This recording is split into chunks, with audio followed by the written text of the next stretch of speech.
Hello दोस्तों, स्वागत है आपका मेरे चैनल सोल एंड स्टडी में। इस वीडियो में हम बात करेंगे व्यंजन और उसके भेद के बारे में।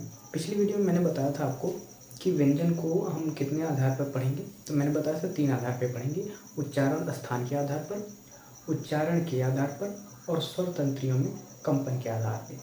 तो इस वीडियो में हम बात करेंगे उच्चारण स्थान के आधार पर। उच्चारण स्थान के आधार पर हम क्या पढ़ेंगे? व्यंजन और उसके भेद के बारे में।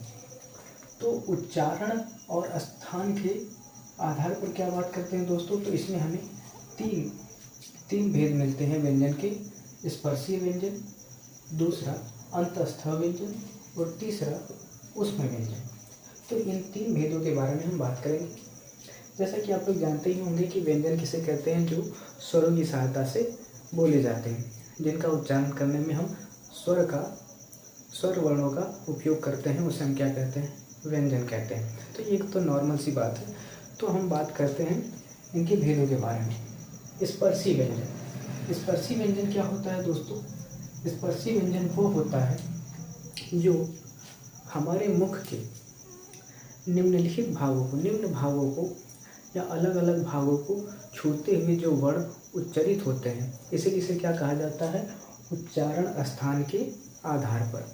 उच्चारण स्थान के आधार पर अगर कोई वर्ण आप बोल रहे हैं तो वो जो उच्चरित हो रहा है, जहाँ से उच्चरित हो रहा है, जिस स्थान से उच्चरित हो रहा है, उसे हम कहते हैं उच्चारण स्थान। तो स्पर्शी व्यंजन क्या है कि किसी स्थान से बोला जा रहा है, वो स्थान अगर आपको जानना है तो आपको क्या पढ़ना पड़ेगा? उच्चारण स्थान के आधार पर वर्णों को पढ़ना पड़ेगा। तो इसमें क्या है? स्पर्शी व्यंजन में टोटल 5 वर्ग हैं दोस्तों।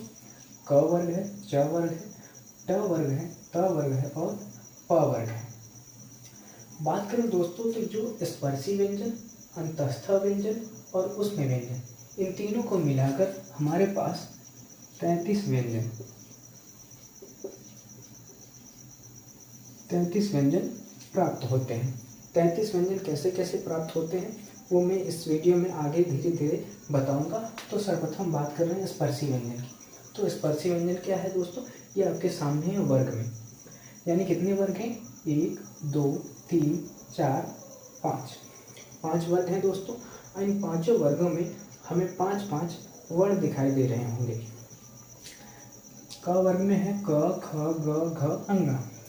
च वर्ग में है च, छ, ज, झ, इया। ट वर्ग में है ट, ठ, ड, ढ, ड। त वर्ग में है त, थ, द, ध, न। और प वर्ग में है प, फ, ब, भ, म। अब हम इन्हें कैसे जानेंगे कि कौन सा वर्ण किस स्थान से बोला जा रहा है? तो हम इसके सामने लिख देते हैं। हम सामने लिख देते हैं। क वर्ग जो है आपका कंठ से बोला जा रहा है। च वर्ग तालु से बोला जा रहा है और ट वर्ग मूर्धा से बोला जा रहा है और त वर्ग दंत से बोला जा रहा है, यानी कि दांत से बोला जा रहा है। और ये प वर्ग जो है वो आपका ओष्ठ यानी कि होठों से उच्चरित हो रहा है। अब आप बोल के देखिए, क वर्ग कहाँ से बोला जाए? कंठ से। इनको बोलिए एक बार, देखिए। क, ख, ग, घ, ङ। तो कहाँ जोर लग रहा है आपके? यहाँ पे गले पे लग रहा है, इसलिए इसे क्या कहते हैं? क्या कंठित वर्ण है, कंठ से बोला जाता है क वर्ग। दूसरा वर्ग है च वर्ग, तालु यानी कि तलवे।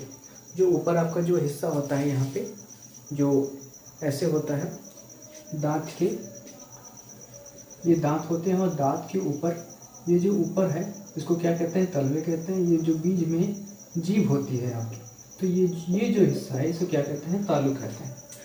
तो जब आप इसे बोलते हैं तो ये क्या करता है? ये वर्ण आपके तलुओं को छूता है। आप बोल के देखिए, च, छ, ज, झ, इया। तो क्या करेगी? आपकी जो जीभ है वो ऊपर वाले तलुओं को छुएगी, इसीलिए क्या कहते हैं? इसे तालु वर्ण कहते हैं। च, छ, ज, झ, इया। इया में हल्का टच होता है मगर होता है। ट वर्ग कहाँ से बोला जाता है? मूर्धा से। ट, ठ, ड, ढ, ड। ट, ठ, ड, ढ, ड। त वर्ग दंत यानी दांतों का प्रयोग किया जाता है। इसमें क्या होता है? जीभ जो है आपके दांतों को स्पर्श करती है। इसमें जीभ आपके कहीं न कहीं किसी न किसी स्थान को स्पर्श कर रही है, इसलिए इसे क्या कहते हैं, उच्चारण स्थान के आधार पर। तो त वर्ग कहाँ कर रहा है, दांतों को टच कर रहा है। तो बोल के देखिए, त, थ, द, ध, न। जो आपकी जिह्वा है वो क्या करेगी, ये ऊपर वाले दांत को टच करेगी। तो इसलिए क्या कहते हैं इसे, दंत वर्ग का या त वर्ग क्या है, दंत वर्ग, दंत को स्पर्श करती है जीवा। त, थ, द, ध, न। ठीक उसी प्रकार से प वर्ग क्या है, ये होठों की सहायता से बोले जाते हैं। इसमें क्या होती है, हवा क्या करती है, होठों को स्पर्श करते हुए बाहर आती है। जब आप इसका उच्चारण करते हैं, देखिए प, फ, ब, भ, म। तो जो दोनों होठ हैं आपके ऊपर और नीचे वाले, वो क्या करते हैं, मिलकर एक गोल सी आकृति बनाते हैं, और उससे क्या होता है, ये शब्द उच्चारित होते हैं, प, फ, ब, भ, म। ठीक है दोस्तों, उम्मीद करता हूँ इतना आपको समझ में आया होगा। आगे बात करते हैं।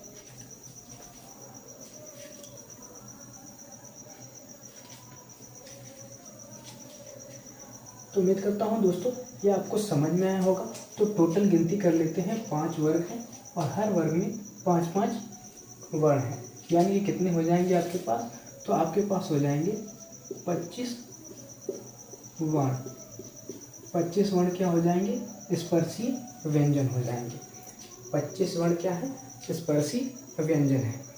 तो मिलते हैं अगली वीडियो में, जिसमें हम बात करेंगे अंतस्थ व्यंजन और उसमें व्यंजन के बारे में। तो थैंक यू।